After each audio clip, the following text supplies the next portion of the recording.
Welcome to Citizen Talk, the show that takes the most important political topics of the day and breaks them down so we can think about them in a prudential way. I'm Juan Dávalos. And I'm Lynette Grunvig, and this is Radio Free Hillsdale 101.7 FM. And you can also hear us on your podcast app on your iPhone and on SoundCloud. And if you want to check out our Facebook, you can always make comments about our show and even ask questions or suggest topics for us to cover.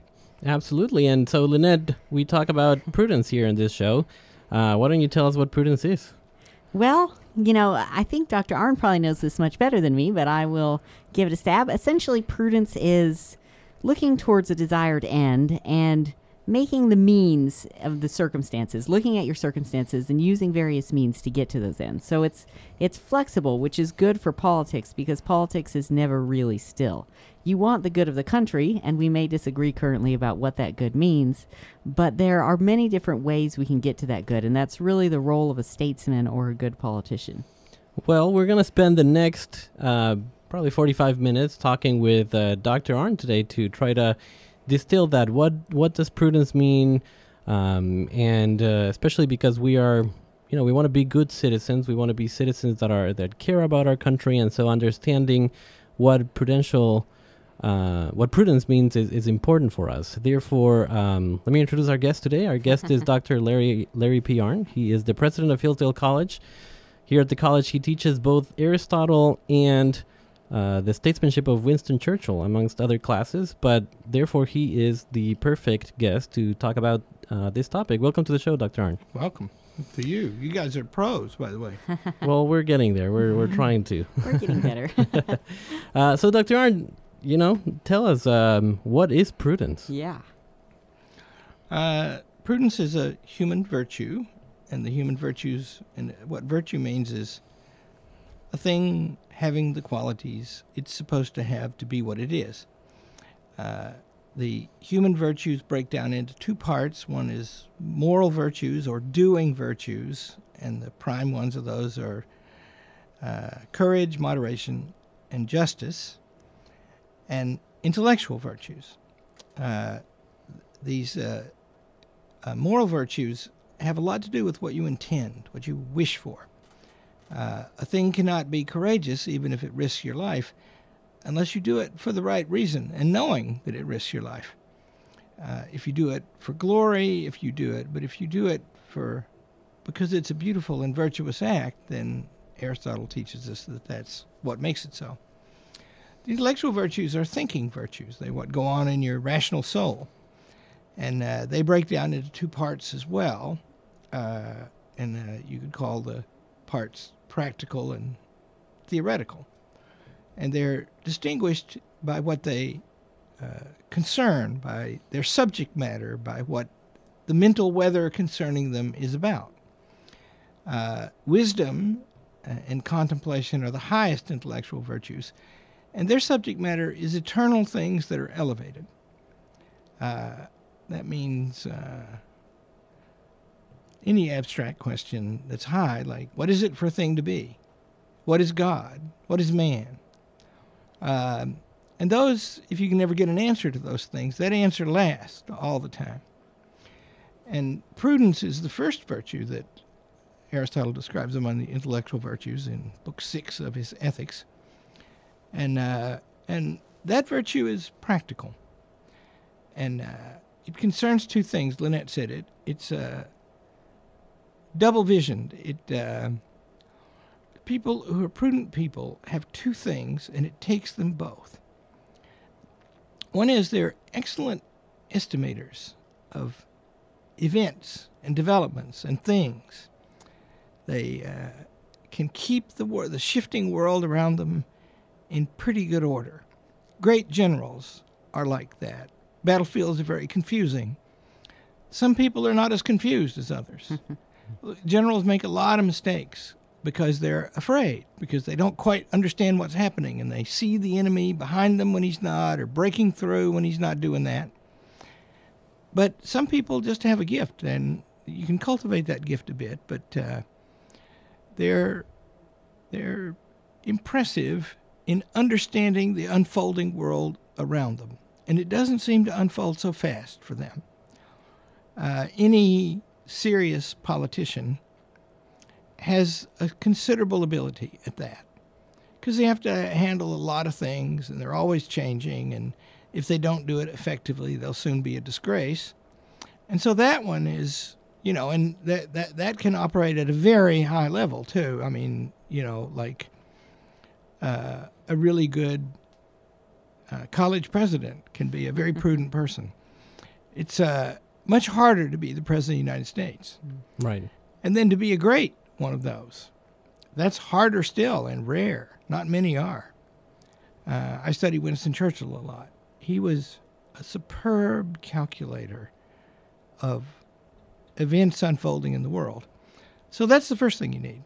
And the second thing is different. It's being able to adapt this understanding toward actions that get you to the right place. And that puts a constraint, because it means that you could say, Aristotle describes somebody who's clever, very good at choosing means to get what he wants. But if he wants a bad thing, but he's really good at making these choices about means, that could be Adolf Hitler, Right. who was a very impressive man. He came from nothing. He came from a street beggar from about 1908. In 1936, he was the most powerful man in the world. And he was really good at that kind of thing. And he outfoxed people, and he destroyed them ruthlessly, right? But what he did was evil. And no virtue serves anything that's evil. And so there are things you can't do if you're truly a prudent person, because they would be destructive of the ends that you seek. But I will say, to pick up on something Lynette said, there's a wide latitude, however. Like in the abstract, you should not kill anyone. Sometimes you do. Sometimes it's right. Sometimes it's wrong if you don't. Wars, for example. So, yeah, it's double visioned. It has to see these and see this good that you're seeking is something that's quite outside the circumstances and sits in judgment on what you do. And you have to have a strong sense of that to use this capacity to understand and decipher events toward the right end. And that's why prudent people are a great blessing. I like very much the analogy you usually use in class, which is comparing prudence to a ship that needs to go to a certain destination. And the captain of the ship needs to understand that there are circumstances that there's different ways in which he can go to that destination that depend on the weather, the tides, and a lot of circumstances that need to be accounted for to get to that destination. And so in what you have been saying, how do you choose that destination? How does the prudent man understand that that is the right destination to go to? Is that where moral virtue comes in, or intellectual virtue, or both? It's born in moral virtue, and in the good and well-directed life and mind, it grows into a principled understanding of abiding things. It's very much true that virtues and vices are in us, in the doer, not in the deed. So like it'd be a bad thing to drop a bomb on a city, not necessarily a bad thing if there's a railway station sending Nazi troops to kill a bunch of people. So you have to get that part right too, and that involves you in discussion of ultimate or eternal or unchanging things, and they are the first seat of them is in the moral virtues, because you have to want to do the right thing. And courage, that's a hard test, because that's the right disposition toward danger and harm. And moderation, that's the right test, the right disposition toward pleasure. Pleasure is very pleasant. We like it. If we pursue it in the wrong way or too much, then it'll destroy us. Just like cowardice can destroy everyone and your soul. And justice, that's giving people their due impartially, even impartially as to yourself. So, and those virtues consist in the wish to do the right thing. And in fact, for the moral virtues, that's enough. Because if you intend to be just and you fail to do it because you misestimate things, that's an intellectual failing.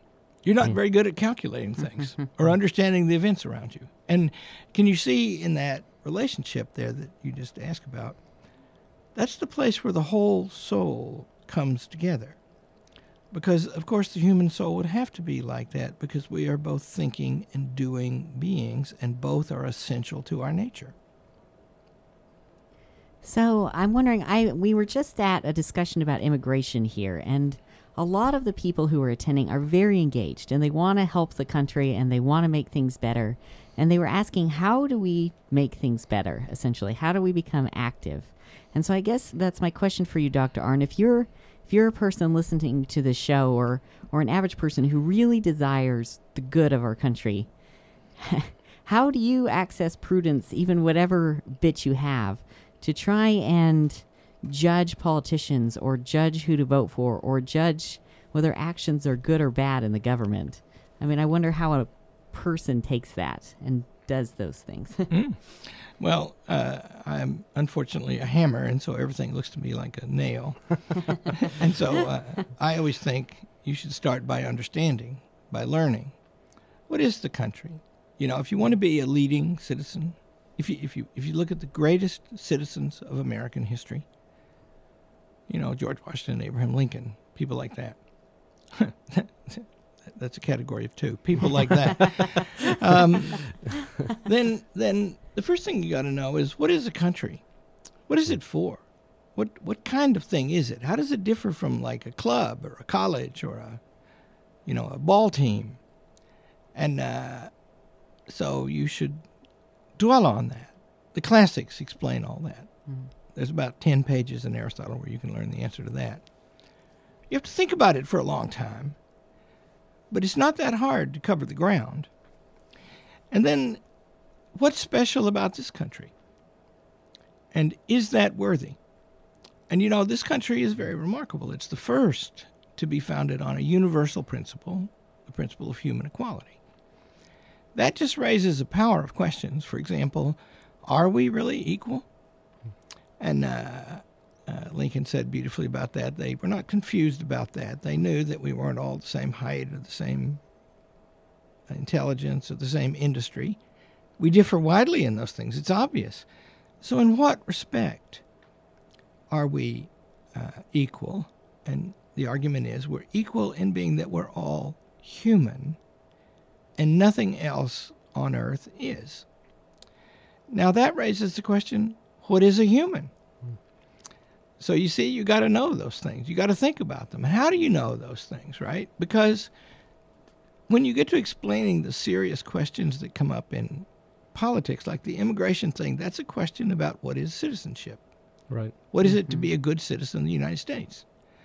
And, there have been every kind of claim in American history about that, and many kinds are made today, too.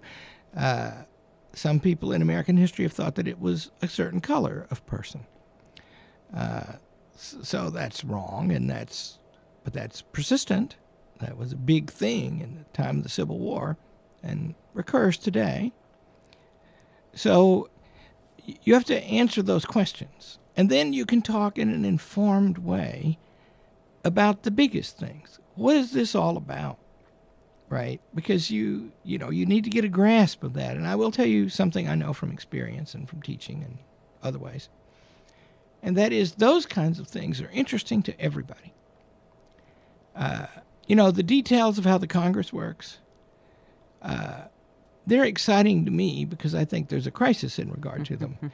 Otherwise, I freely admit that they're boring. And, the details of public policy have never interested me very much, except as I can relate them to the largest themes and meaning of the country. So after you know those big things, those sort of eternal things that let you understand your country and countries in general and yourself, Then you need to know something about the forms of your country. How's it organized? How's it supposed to work? Why was it organized that way? And that's the subject of constitutionalism. I was going to say, would you say then that the first theme you talked about, what is unique about our country and the principle of equality, then it would be looking at the Declaration of Independence and what was said there means, and then the specific form of the country, then looking at the Constitution and how that document attempts to make a reality of that principle found in the Declaration. That's right. And see, immigration is a hot, maybe the hottest policy issue right now. And what I'm saying is you'll never give a compelling account about immigration unless you have a strong sense and ability to relate those larger things. And so, see, I come back to my nail now. You should, to be a citizen in the United States, you are called to know all of those things that I said, because the nation is explicitly founded upon those things, including the identity and being of a human being. And then it's a system of self-government. We're all included. We're all to help govern. And so it's actually a specifically American, in any country, you should try to know those things to live a civilized life. But in America, it's a duty, to probe the depths of those things. And then if you get a sense of those things, then, in my opinion, that unlocks the understanding of the immigration issue, because it's simple. It really is. Our country is one of the immediate deductions from the principle of equality is we may not be governed by anyone except with our consent. Mm-hmm. Well, there has to be, since there's millions of people, there has to be some system for giving the consent. That's what the Constitution is about. It gathers authority from the sovereign people and turns it into political power. That's its operation that it accomplishes all the time. Well, here's a thought. For there to be consent of the governed, there must be an identifiable group of the governed. There must be a people. They must have a definition. And they must, in fact, by and large, they must be, for the United States to remain what it has been, and there's, serious danger that it's changing from that. They must be skilled in knowing that and practicing that. America is a set of practices and beliefs. And so you want the citizens to have that. And that's one reflection, right? So immigration should be thought about, in my opinion, entirely in those terms, which means it has nothing to do with race. It sounds like a tall order, but it actually isn't. I think that this point system that some people have come up with, where you got to be, not an old man like me, and you've got to have a record of work and ability to support yourself, and you got to not be a felon, and you got to be able to read and write English well. That's almost enough. Right? Mm-hmm. Anybody who could do those things. Right. Yeah. And eventually pass the citizenship test, but you wouldn't have to take it to come in the beginning, maybe. Anyway, so it's not that hard, but here's a second reflection from this thing, that for there to be consent of the governed, which is the first constitutional safeguard in America, right? The government can't do anything to you, to the people, unless the people say it can. And that means that the obvious problem, that the government will do things in its interest and not in the people's interest, that's what that solves. So then another thing follows from that too, and that is deciding who are the people have to be done according to law. In the Declaration of Independence, there's a complaint against the king. It's not terribly explicit, but it's in one of the 17 paragraphs where they complain about the bad stuff the king did. And in that one, they complain about the expansion of the borders of Quebec. What the king did was gave, by fiat, a constitution to the people of Quebec, and they apparently put up with it. And then he expanded the borders of Quebec southwards. So he took some people who'd been in the American colonies, and he subjected them to a new kind of rule. And that means the ruler was in charge of who the people are.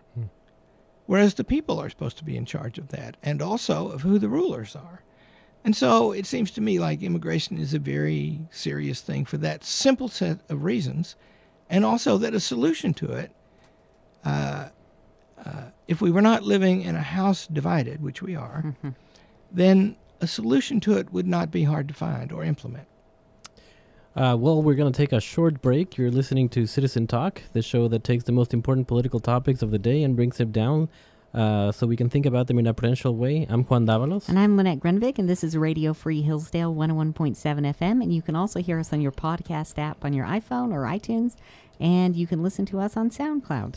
Right. Be sure to go to our Facebook page and let us know what you think of our show. Any questions, suggestions, anything you have, you can also email us at citizentalkfm@gmail.com. We'll be right back.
Hello, and welcome back to Citizen Talk. This is the show that deals with current affairs in a prudential way. I'm Lynette Grunvig. And I'm Juan Dávalos, and you're listening to us at Radio Free Hillsdale 101.7 FM. And we're here speaking to Dr. Arnn about the principle of prudence, and we've just been talking about sort of what prudence is, sort of how you can sort of start to know about prudence, what things you need to know to become prudent, to affect national policies in a prudential way. And I wanted to ask you, Dr. Arnn, on a more practical level, when you look at the mess that is Brexit in England right now, where the Parliament cannot decide anything that they want to do, but they're supposed to be leaving the European Union, but they refuse to choose any choice that would allow them to either leave the European Union or not leave the European Union. And then you compare that to Churchill, who was so brilliant and so prudent and understood exactly what needed to be done in his day and age to make things better for his people. I was just wondering if you could comment, what is missing or seems to be missing in our modern politics that makes so many politicians make these crazy, imprudent choices that lead us down roads we cannot seem to get ourselves out of? Well, I'll start by answering what is present in this age. The world was a mess in Churchill's day, too. And although he struggled against it, the great things he tried to prevent, you might say that they are world disastrous wars, which he warned against from early in his career, and the takeover of the British government by socialism, the two biggest things that he spent his life warning about, he got both of them. And in a terrible irony, trying to avoid war like crazy and understanding its cost, he was a very brave soldier, and writing beautifully about its cost, he led Britain in the most glorious and disastrous war in its modern history. Hurt the country abidingly, as he warned that it would. But he got to the place where he was, and this is how prudence works, right? His prudence told him to tell everybody else that we should avoid these big wars. But then the day came when the situation was different, and he thought it was a choice between a disastrous war or some kind of cooperation with Adolf Hitler. And only then, and only reluctantly, did he make the argument, better to die than to do that, right? So, first of all, it's, the story of politics is often a mess, and you might say generally a mess. About Brexit, Britain, too, is a house divided, right? There's a really smart guy over there named Geoffrey Cox. He was recommended to me by a guy named Rupert Darwall, who's a British journalist and very smart. And I listened to a 40-minute podcast by Jeffrey Cox.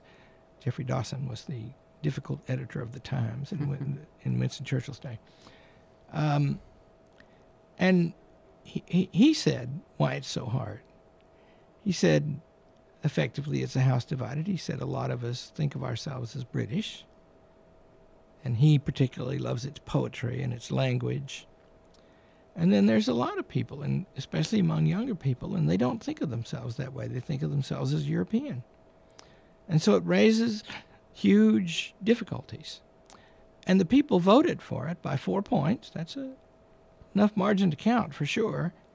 But most of the conservative members of the parliament were on the side of Remain. And the European Union has interest of its own. And first of all, where does its power come from? The European Union has not been granted by popular vote the powers that it holds. Generally, when there's a referendum for the expansion of its powers, the referendum fails. Some have passed, but most have failed.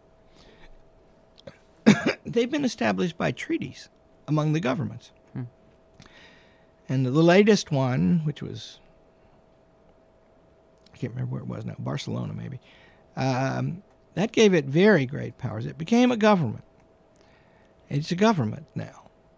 But I don't myself believe it's an accountable government, because the Frenchman or the German or the Spaniard or the English person or the British person, they just have a tiny say in what happens. And those are very different countries, one from another.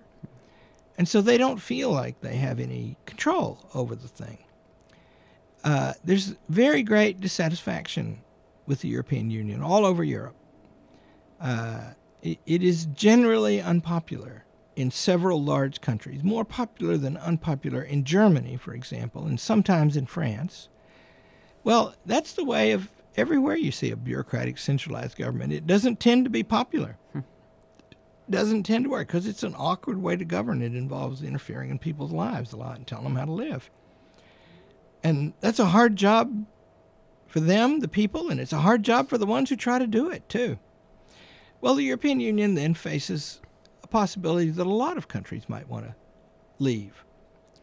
And so there's an opportunity for the ones who want to keep it together and keep it growing into a single harmony, that if the British thing fails, that'll be good. And so they're negotiating with somebody who, a lot of them at least, have that idea in mind.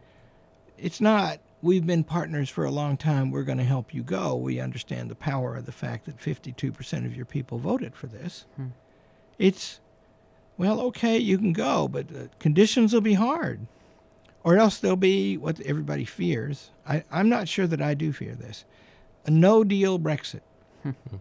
And I, I'm no expert, and I don't know. And if I got into a place where I was having to decide this, I would learn a lot more about it.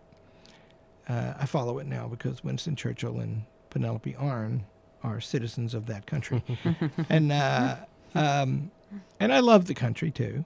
Britain has a trade deficit with the rest of the European Union. In other words, they sell more stuff in Britain than Britain sells to them. And so, of course, if they break, there's going to be huge forces in trade saying, we got to get a deal with these guys, right? We need to send our stuff over there. Right. And I like the idea that Britain can make its own trade agreements, with us or the Chinese or whoever they want to, because the biggest trading partners in the world are not in Europe. And so I hope it goes, and I think it's very difficult, and I take comfort from the fact that Rupert Darwall takes comfort from the fact of the current Attorney General, Mr. Cox. And I listened to his long 40-minute interview with a guy named Nick Johnson. You can find it on the internet. And he's articulate, and he explains why this is so hard. And he says it's going to take time, and then he predicts confidently we are, in fact, going to get our country back. He did a thing of great rectitude, by the way, because he's the Attorney General in the Theresa May government. He's what he is a very distinguished lawyer, 30-some years, he says. And he's been in politics for 7 years, and he's been in what he calls frontline politics. He's been a member of the cabinet for 9 months. And he sort of rose to power because he was going around giving very powerful speeches about all of this that were also sympathetic to the magnitude of the problem. And that meant he had some appeal to the Remainers, too, although he's very definitely a leaver, as they say over there, going to leave. He thinks that this is going to work out and it's going to take a long time. And he sort of thinks it should, because it's a big thing, and to do it in a wrenching way. We have to learn to be British again. It's a revolution we voted for. Well, I like that. And he's also, he prides himself. I have somebody who reports to me in the college who does the same thing. He prides himself that he's done a lot of very difficult negotiations. And he shows his ability at that by this statement. In this podcast, he's asked, how can anyone think that Jeremy Corbyn, he's the leader of the Labour Party, a very left-wing man, is going to step in and rescue the Tories and help them get a Brexit deal? Doesn't he just want them to fail? So that's what everybody says, right? And who's in favor of leave, for sure, but most Remainers think that. So here's his answer. It's just golden. He says, I don't think that at all. He says, they have said in public for months and years that the people have voted and they're going to be a force to help get the people what they want. And I'm confident that they will go ahead with that. So on the one hand, those are conciliatory words, and on the other hand, those are weapons. Right. Yeah. And he's using them both at the same time and with the same words. That's pretty smart. Back to U.S. politics a little bit. We, like you said, we are a house divided right now, and election season is starting up again, where we're gonna get the people, the citizens, are going to get to decide which side of the house they'd rather stand. And so as we're talking about Prudence, and citizens are looking at the candidates in both sides, we talked earlier before the break about people need to understand what is a government, what the government is for, what is unique about our government, and how to achieve that. When citizens are looking at the different candidates or the actions of a politician or our president, Trump, how should they judge those actions? How do they look at their words, and how do they look at their actions and say, this is a prudent man, therefore this is a person that I want to vote for? How do you do that? Well, of course, that's very difficult. Yes. And it involves judgment, right? And so, alas, there's no escape from the fact that it's good to develop good judgment. Right. And it's kind of hard to know what that is because there aren't rules, right? So I will tell you how I try to judge such things. First of all, the test of prudence is not success. Because sometimes you can win by accident, and sometimes you can lose because the odds were overwhelming and it was right to resist them anyway. And so what you're looking for is somebody who is excellent at explaining the relationship between the circumstances and the things that we as a people seek. That person should be excellent at explaining what those things are. Should be able to do it movingly and with real information at his disposal. The best statesman, and that's a rare thing, but if you read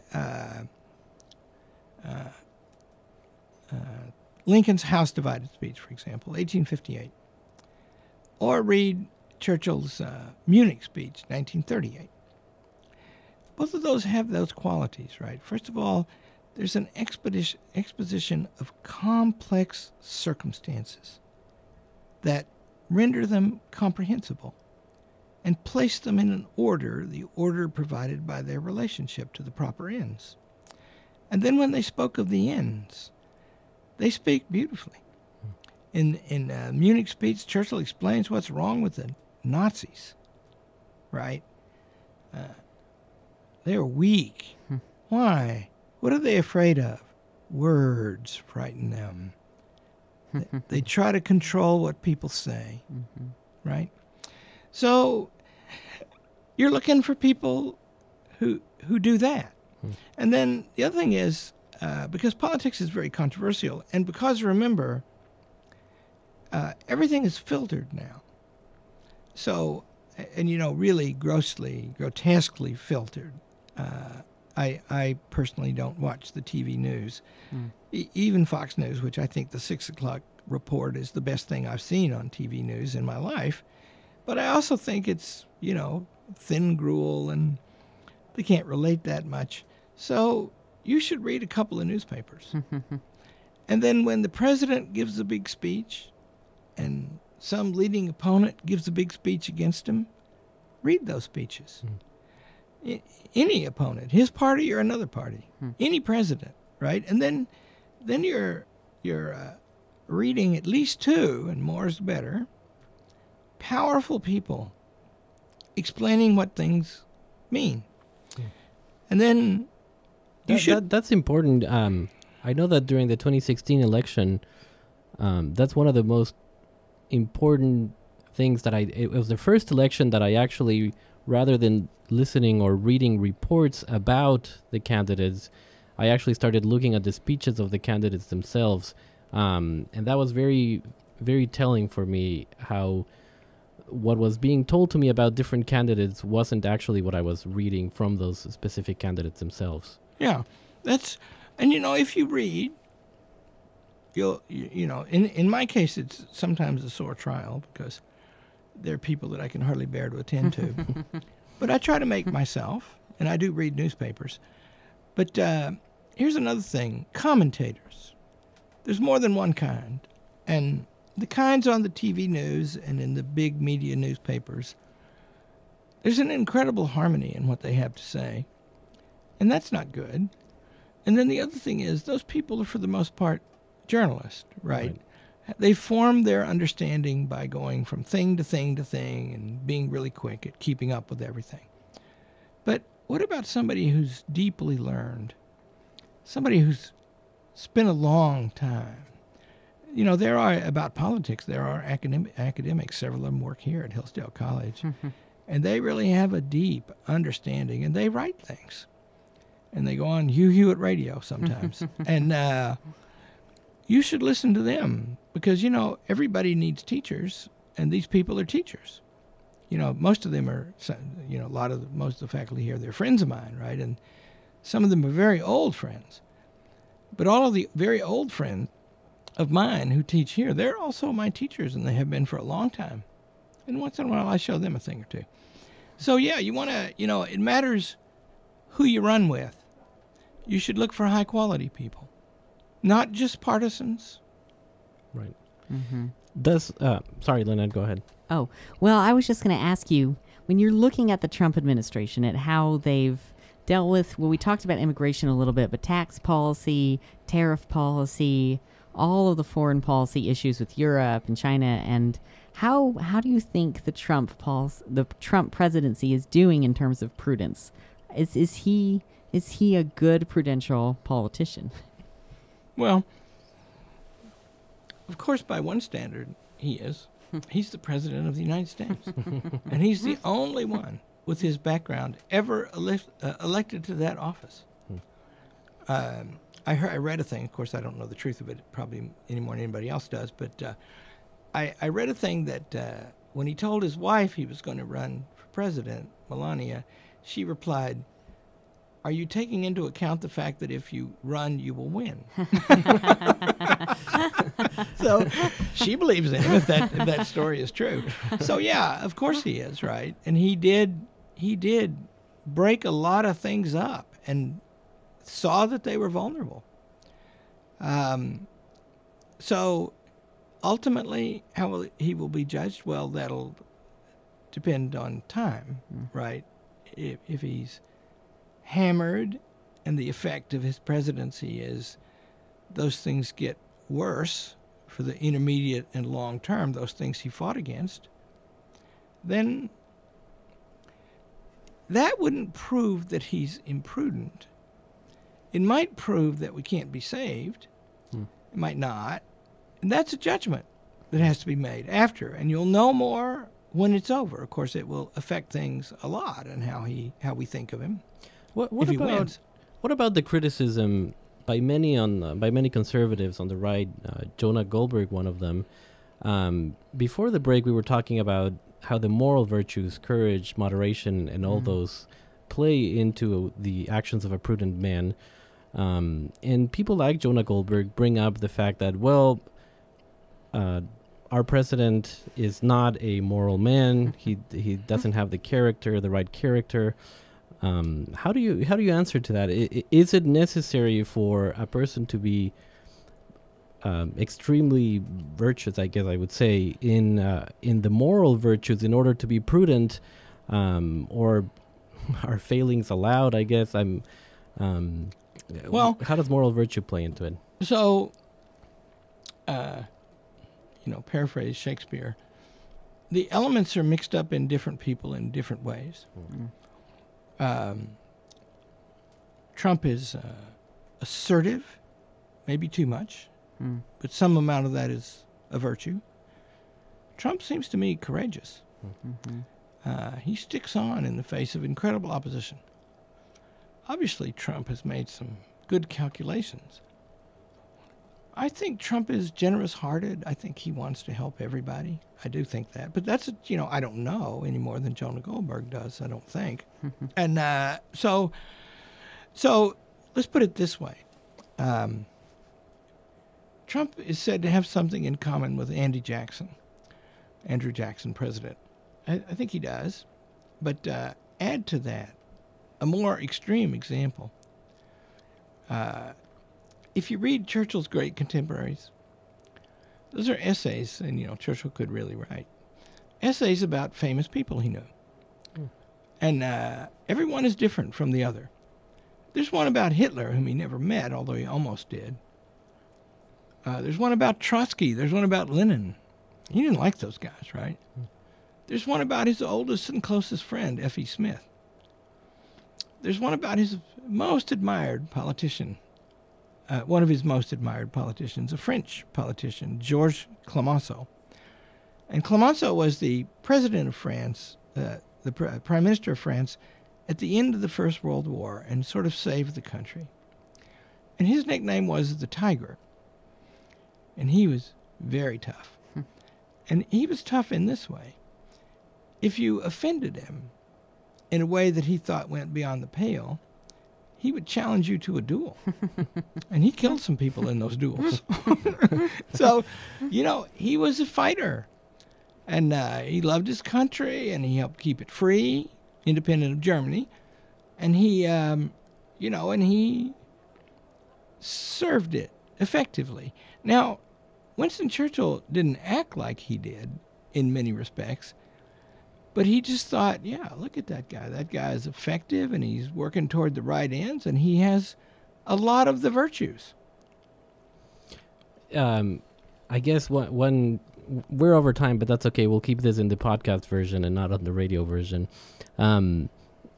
It's just very interesting that, like you said, different people have the virtues mixed up in them in different ways, and you said that maybe Donald Trump is a little too assertive in certain times, and that's the interesting thing about prudence, is that maybe we are in times and circumstances in which that's needed.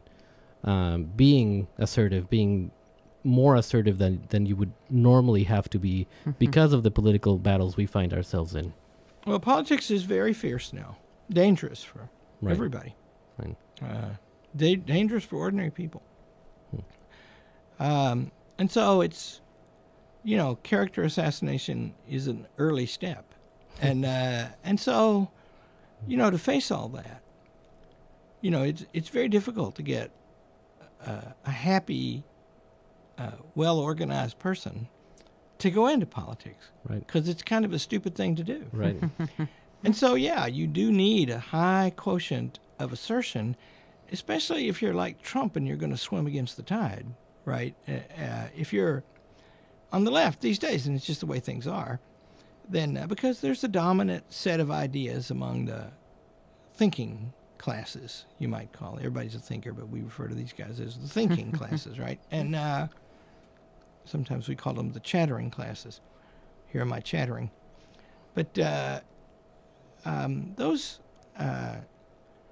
those guys get an easier road, right? If they're on the side of, the themes that emerge from the great universities now for 2 or 3 generations now. So to stand up against that is hard.